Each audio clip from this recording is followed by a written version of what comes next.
Hello everyone. In today's class, I'm going to deliver the lesson on parts of sentences. What is a sentence to recap? A sentence consists of group of words which makes a complete idea.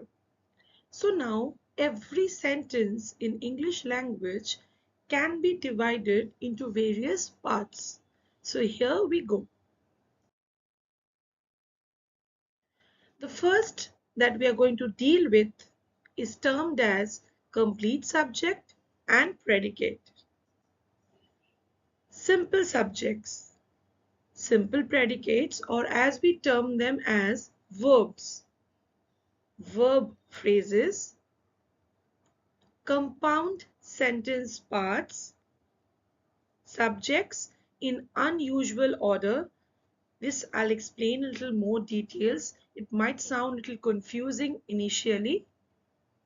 Subject complements, and last, complements which are also termed as objects of verb.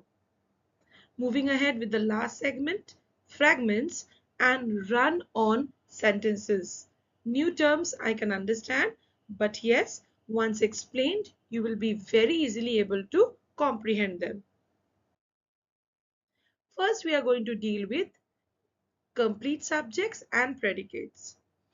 In order to share ideas and information successfully, we need to use complete sentences. I have already revised this, that a sentence is a group of words that expresses a complete thought. Now, every sentence, the most important segment, every complete sentence has two basic parts, a subject and a predicate. What is a subject? The complete subject includes all the words that indicates, that let the readers know whom or what the sentence is about.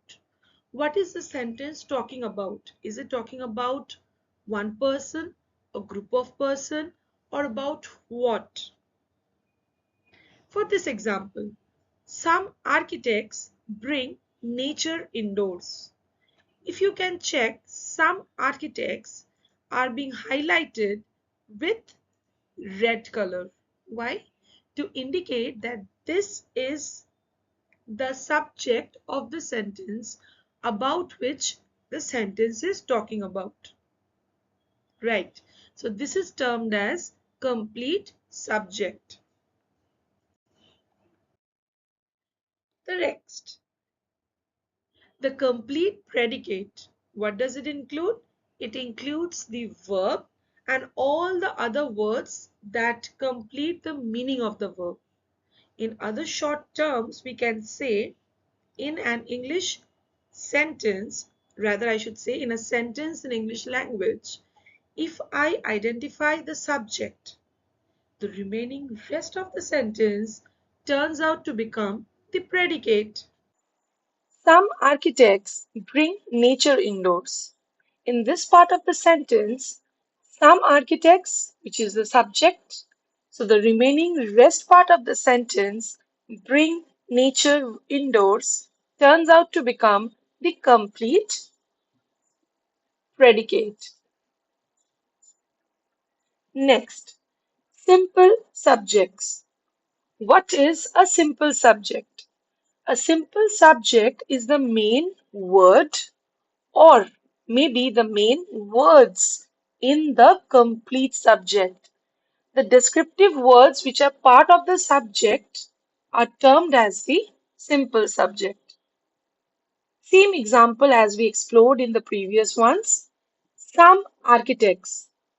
Here, some architects was the subject actually.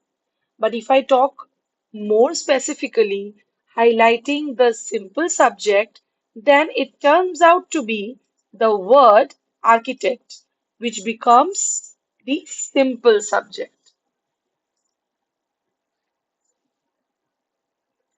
Simple predicates, or as we can call them, verbs.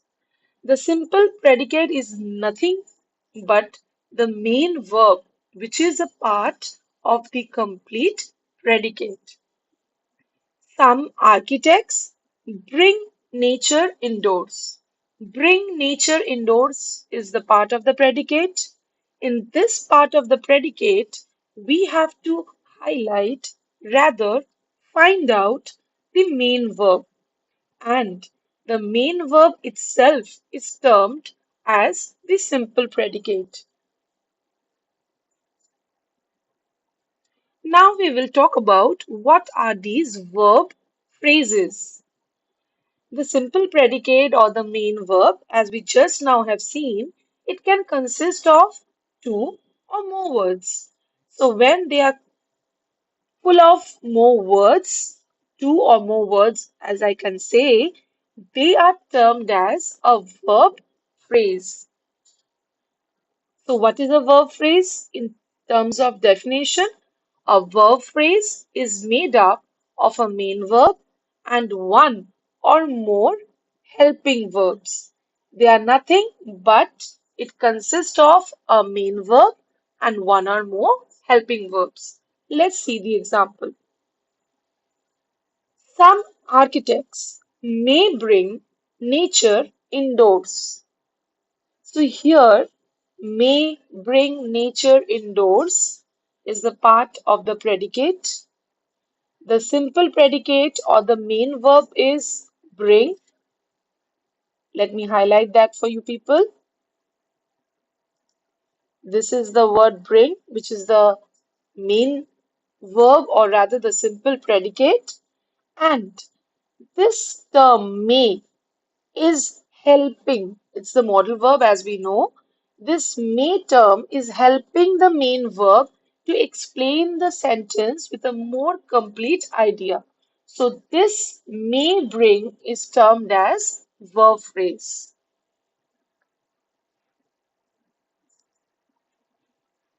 Okay, just give me a second. Right. Now we will talk about compound subjects. By now, I guess it's clear to all of us that subject is about whom the sentence is about. And if we exclude subject, the remaining part of the sentence turns out to be the predicate. Now, what are these compound subjects? A compound subject is made up of two or more subjects, and the subjects that share the same verb. They might be joined by a connecting word or conjunction, such as and, but, or. The example, some architects and florists bring nature indoors. In all our previous slides, we have been exploring the example of some architects. Here, to keep you all or rather I should say to make you all understand compound subjects, I have just added the word florists. And it is also now a part of the subject of the sentence, joined by the connecting word and. So some architects and florists termed together as compound subjects. Next, compound verbs. We have already spoken about compound subjects. We have already spoken about simple subjects. We have spoken about simple predicate. Now we talk about compound verbs. A compound verb is made up of two or more verbs that have the same subject and they are also joined similarly by conjunctions or joining word such as and, but, or. For example, the architects worked and slept on the job. So, what is it highlighting about? Worked and slept. Both are the main verbs of the sentence. They have the same subject, architects, but these two verbs are joined together by the conjunction and. So we have to term this as a compound verb.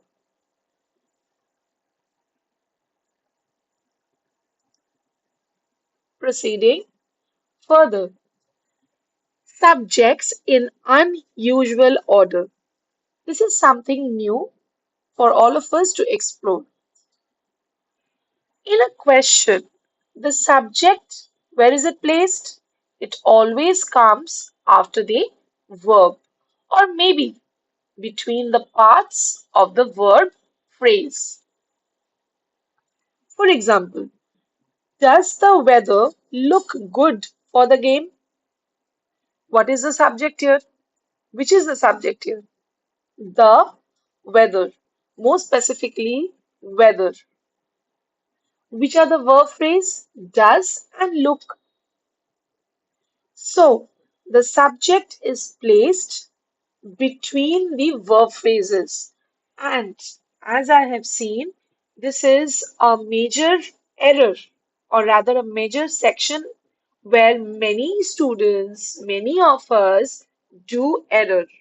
While framing questions, we do errors in placing the subject after the verb, if there is only one verb, or rather the main verb, or between the verb phrases. So we have to be really careful in this part.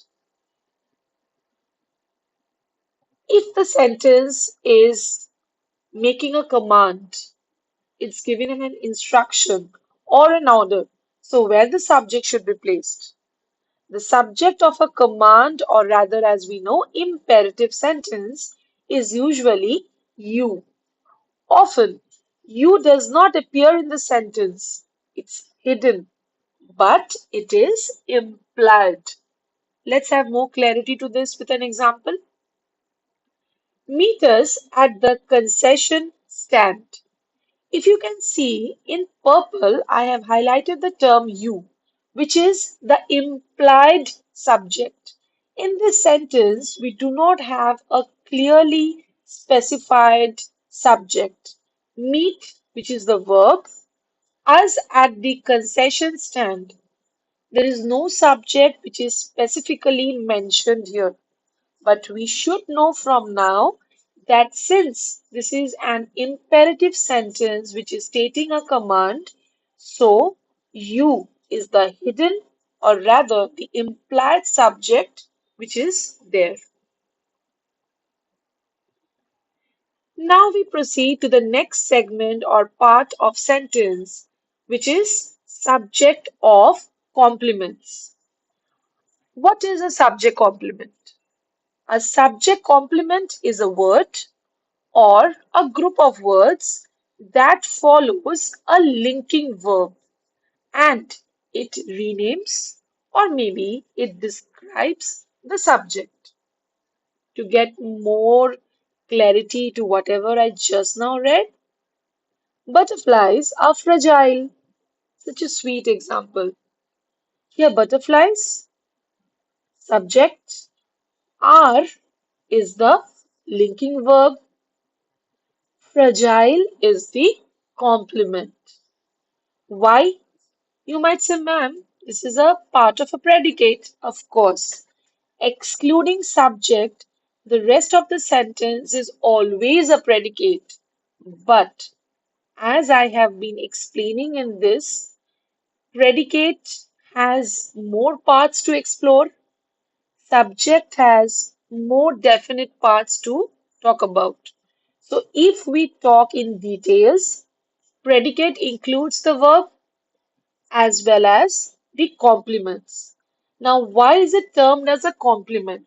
Because the word fragile is describing the butterfly, or rather, describing the butterflies. What kind of butterflies are they? They are fragile.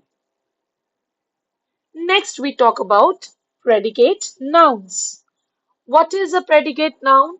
It is always following a linking verb and it defines or renames the subject. Now, monarch butterflies are insects.